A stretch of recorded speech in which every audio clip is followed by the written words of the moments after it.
Hello guys, welcome to Harish open talker. இந்த video நம்ம எந்த ஃபோன் பற்றி பார்க்க போகிறோம் அப்படின்னா iPhone 13 pro max. IPhone 13 pro max இப்போ பார்க்குறக்கு என்ன இருக்குது அப்படின்னு கேட்டிங்கன்னா, இதுதான் ஒரு கரெக்டான time. IPhone 14 pro max release ஆக போகுது.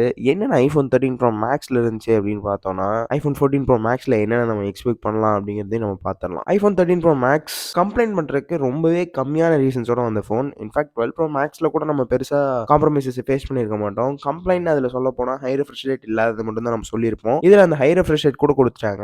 என்ன இந்த ஃபோனில் கம்ப்ளைண்டாக சொல்லலாம் அப்படின்னு பார்த்தீங்கன்னா, அந்த நாட்ச் அப்படிங்கிறத நம்ம கம்ப்ளைண்டாக சொல்லலாம். இந்த ஃபோன் தான் பெஸ்ட் ஃபோனாக இப்போ ஐஃபோன் 13 ப்ரோ மேக்ஸ்க்கு ஒரு வேற லெவல் கிரேஸ் நம்ம ஊரில் இருந்துட்டு தான் இருக்குது. அந்த கிரேஸ்க்கு இந்த ஃபோன் ஒர்த்தா அப்படிங்கிறத பார்க்கலாம். இந்த வீடியோ உங்களுக்கு பிடிச்சிருந்தது அப்படின்னா லைக், ஷேர், கமெண்ட், சப்ஸ்கிரைப் எல்லாத்தையும் தட்டி விட்ருங்க. இப்போ நம்ம வீடியோக்குள்ளே போகலாமா?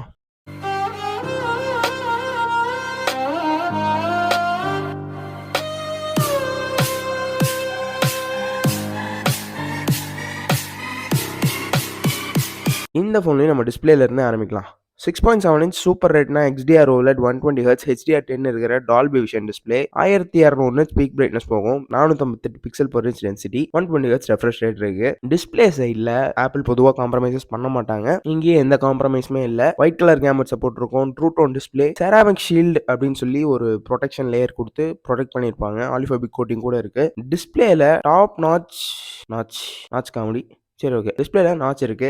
நாச் இருக்கிறத நிறைய பேர் குறையா சொன்னாலுமே ஐஃபோனோட கேரக்டரிஸ்டிக்காக இப்போ நாச் மாறிட்டு தான் இருக்குது. ஸோ அடுத்த ஐஃபோன் நாச் இல்லாமல் வருது அப்படிங்கிற மாதிரி ரூமர்ஸ் வருது. பார்க்கலாம் என்ன பண்ணுறாங்கன்னு. டிஸ்பிளே தரமாக பண்ணியிருக்காங்க. டிஸ்பிளே நம்ம காம்ப்ரமைசஸ் ஃபேஸ் பண்ணவே மாட்டோம் எப்போவுமே ஐஃபோன்ஸில். இங்கேயுமே எந்த ஒரு காம்ப்ரமைஸுமே இல்லை. 120Hz தரமாக வேலை செய்யுது. ஐஃபோனோட 120Hz அண்ட் சாம்சங்கோட 120Hz ஒரு நெக்ஸ்ட் லெவலில் இருக்குன்னே நான் சொல்லுவேன். மற்ற ஃபோனோட 120Hz கம்பேர் பண்ணும்போது இது ரெண்டுமே கொஞ்சம் ஸ்மூத்னஸ் அதிகமாக இருக்கிற மாதிரி எனக்கு ஃபீல் ஆகுது. உங்கள் யாருக்கா ஃபீல் ஆச்சு அப்படின்னா நீங்கள் கமெண்ட்ஸில் சொல்லுங்கள். அடுத்ததாக ப்ராசஸருக்கு வருவோம். A15 Bionic 4 nm processor, 5 core GPU. இது 4 கோர் GPU கிடையாது. ஐஃபோன் 13 அண்ட் 13 மினியில் 4 கோர் GPU தான் கொடுத்துருப்பாங்க. இங்கே 5 கோர் GPU கொடுத்துருப்பாங்க. ஒரு கோர் அந்த 120Hzக்கு போயிருதுன்னே வச்சுப்போம்.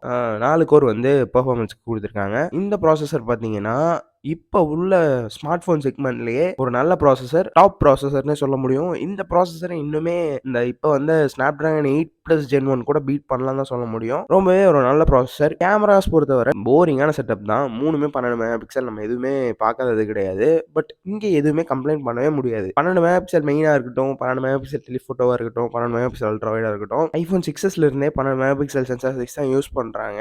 12 மெகா பிக்சல் அப்படிங்கிறது இவங்களுக்கு ரொம்பவே பழக்கப்பட்டனால இவங்களுக்கு அந்த குவாலிட்டியை மாத்துறது ரொம்பவே பெரிய பிரச்சனை கிடையாது. 12 மெகா பிக்சல் சென்சார்ல என்னென்ன அவுட்புட் நம்ம கொடுக்க முடியுமோ எல்லாமே கொடுத்துட்டு தான் இருக்காங்க. போட்டோஸ் பொறுத்தவரை இந்த ஃபோன் தான் இருக்கிறதுலே பெஸ்ட் அப்படின்னு நம்ம கண்டிப்பா சொல்லவே முடியாது. பட் வீடியோஸ் பொறுத்தவரை இந்த ஃபோன் தான் பெஸ்ட்டுங்க. ஃப்ரண்ட் கேமரா பொறுத்தவரை இங்கேயும் 12 மெகா பிக்சல் ஒயிட் கேமரா தான் கொடுத்துருக்காங்க. நல்ல camera, natural colours, 4K 60 FPS வரைக்கும் எல்லா கேமராஸுமே சப்போர்ட் பண்ணும். இந்த ஃபோன்ல பாத்தீங்கன்னா நிறைய கேமரா ஃபீச்சர்ஸ் கொடுத்துருந்தாங்க. போட்டோகிராஃபிக் ஸ்டைல்ஸா இருக்கட்டும், தென் சினிமேட்டிக் மோடா இருக்கட்டும், எல்லா ஃபீச்சர்ஸுமே கொடுத்துருந்தாலுமே நம்ம எத்தனை ஃபீச்சர்ஸ் யூஸ் பண்றோம், இதெல்லாம் நமக்கு முக்கியமா அப்படின்னு பார்த்து இந்த ஃபோன் வாங்கணும். பட் இந்த கேமராலையும் ஒரு குறைன்னு சொல்ல போனா 4K 30 FPSல தான் நம்ம எல்லா சென்சார்ஸ்க்கும் பேக் கேமரால ஸ்விட்ச் பண்ணிக்க முடியும். 4K 60 FPSல ஷூட் பண்ணிட்டு இருக்கும்போது பண்ண முடியாது. அதுக்கப்புறம் கேமரா ஃபீச்சர்ஸ் அப்படின்னு பார்க்கும்போது யூஸ்வலா நம்ம எல்லா ஃபோன்ஸ்லயும் பார்த்ததுதான். நைட் மோட் இருக்கும், டீப் ஃபியூஷன் இருக்கும், டைம் லாப்ஸ் இருக்கும், ஸ்லோ மோஷன் இருக்கும். கேமராஸ் பொறுத்தவரை வேற லெவல்ல இருக்கும். இந்த ஒரு சின்ன சின்ன காம்ப்ரமைசஸ் தான் பண்ணியிருப்பாங்க. பெருசா ஐஃபோன் 13 ப்ரோ மேக்ஸ்ல கேமராஸ்ல நம்ம கம்ப்ளைண்ட் பண்ணவே முடியாது. பேட்டரி பொறுத்தவரை 4300 mAh. ஆப்பிளோட பெஸ்ட் பேட்டரி இந்த ஃபோனில் தாங்க இருக்கு. பிகாஸ் மொத்த கண்ட்ரோலுமே ஆப்பிள் கிட்ட இருக்கிறதுனால சாஃப்ட்வேர் ஆப்டிமைசேஷனாக இருக்கட்டும், ஹார்ட்வேர் ஆப்டிமைசேஷனாக இருக்கட்டும், ரொம்பவே நல்லா பண்ணியிருக்காங்க. இன்ஃபேக்ட் ஐஃபோன் 12 ப்ரோ மேக்ஸில் பேட்டரி தரமாக இருக்கும். 13 ப்ரோ மேக்ஸில் எக்ஸ்ட்ரீமாக இருக்குங்க. சார்ஜிங் ஸ்பீடு 27 வாட் சப்போர்ட் பண்ணும். பட் ஆப்பிள் 20 வாட் தான் சப்போர்ட் பண்ணும் அப்படின்னு சொல்லி அவங்க அஃபிஷியல் சைட்லேயே சொல்கிறாங்க. 50% சார்ஜ் 30 மினிட்ஸில் சார்ஜ் ஆகும். 27 வாட்ஸ் தியரட்டிக்கலாக சப்போர்ட் பண்ணும். பட் ஆப்பிள் 20 வாட்ஸ் தான் ரெக்கமெண்ட் பண்ணுறாங்க. அடுத்ததாக iOSக்கு வருவோம். iOS 15 ரன் ஆகிட்டு இருக்கு.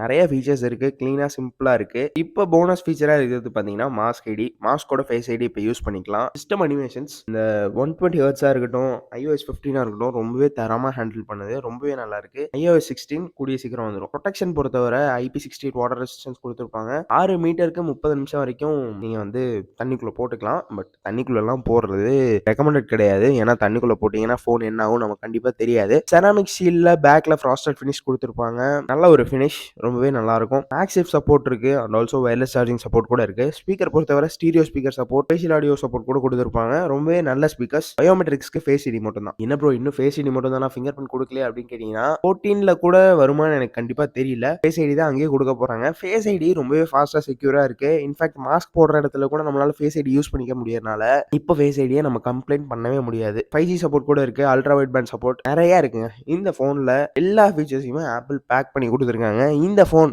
2022ல வாங்கலாமா அப்படின்னு கேட்டீங்கன்னா, வாங்கலாம். பட் இப்ப வாங்க வேணாம். அடுத்த மாசம் iPhone 14 Pro and 14 Pro Max release ஆக போகுது. அப்ப நீங்க வாங்குனீங்க அப்படின்னா, கண்டிப்பா வந்து ஃபோன் அவங்க ஸ்டாப் பண்ணுவாங்க. பட் நீங்க லோக்கல் செல்லர்ஸ் கிட்ட வாங்குனீங்க அப்படின்னா வந்து கண்டிப்பா பிரைஸ் ரொம்பவே கம்மியா கிடைக்கும். அது வந்து ஒரு நல்ல ஆப்ஷனா இருக்கும். கண்டிப்பா இந்த ஃபோன்ல ஒரு 5 வருஷத்துக்கான ஹார்ட்வேர அவங்க பேக் பண்ணி தான் குடுத்துருக்காங்க. கண்டிப்பா நீங்க 2027 வரைக்கும் யூஸ் பண்ணலாம். இந்த வீடியோ உங்களுக்கு பிடிச்சிருந்தது அப்படின்னா, இந்த வீடியோ உங்க ஃப்ரெண்ட்ஸோட ஷேர் பண்ணுங்க. இந்த மாதிரி நிறைய வீடியோஸ்க்கு நம்ம சேனலை செக் பண்ணுங்க. நம்ம அடுத்த வீடியோல மீட் பண்ணலாம். Until then, this is bye from Harish. Tata.